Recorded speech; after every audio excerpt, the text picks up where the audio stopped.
ओम शांति। मीठे बच्चे, संगम युग पर ही तुम्हें आत्म अभिमानी बनने की मेहनत करनी पड़ती। सतयुग अथवा कलयुग में यह मेहनत होती नहीं। प्रश्न: श्री कृष्ण का नाम उनके माँ बाप से भी अधिक बाला है। क्यों? उत्तर: क्योंकि श्री कृष्ण से पहले जिनका भी जन्म होता है वो जन्म योग बल से नहीं होता। जब सब पाप आत्माएं खत्म हो जाती हैं तब गुलगुल पावन नई दुनिया में श्री कृष्ण का जन्म होता है। उसे ही वैकुंठ कहा जाता है।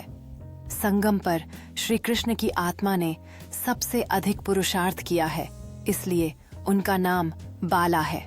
इस नई दुनिया में श्री कृष्ण की उपस्थिति सभी आत्माओं के लिए एक मार्गदर्शक जैसे होती है, जो उन्हें सद्गति की ओर ले जाती है।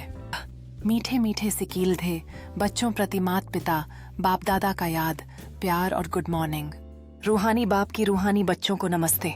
धारणा के लिए मुख्य सार: एक बुद्धि को पवित्र बनाने के लिए याद की यात्रा में मस्त रहना है। कर्म करते भी एक माशूक याद रहे, तब विक्रमाजीत बनेंगे। इस छोटे से युग में मनुष्य से देवता बनने की मेहनत करनी है।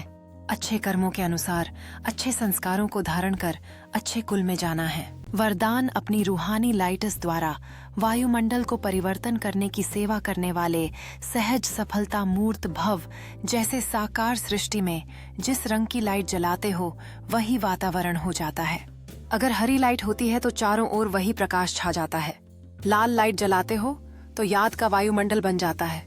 जब स्थूल लाइट वायुमंडल को परिवर्तन कर देती है तो आप लाइट हाउस भी पवित्रता की लाइट व सुख की लाइट से वायुमंडल परिवर्तन करने की सेवा करो तो सफलता मूर्त बन जाएंगे। स्थूल लाइट आंखों से देखते हैं, रूहानी लाइट अनुभव से जानेंगे। स्लोगन: व्यर्थ बातों में समय और संकल्प ज्ञानवाना, यह भी अपवित्रता है। अव्यक्त इशारे: स्वयं और सर्व के प्रति मनसा द्वारा योग की शक्तियों का प्रयोग करो। कोई भी खजाना कम खर्च करके अधिक प्राप्ति कर लेना, यही योग का प्रयोग है।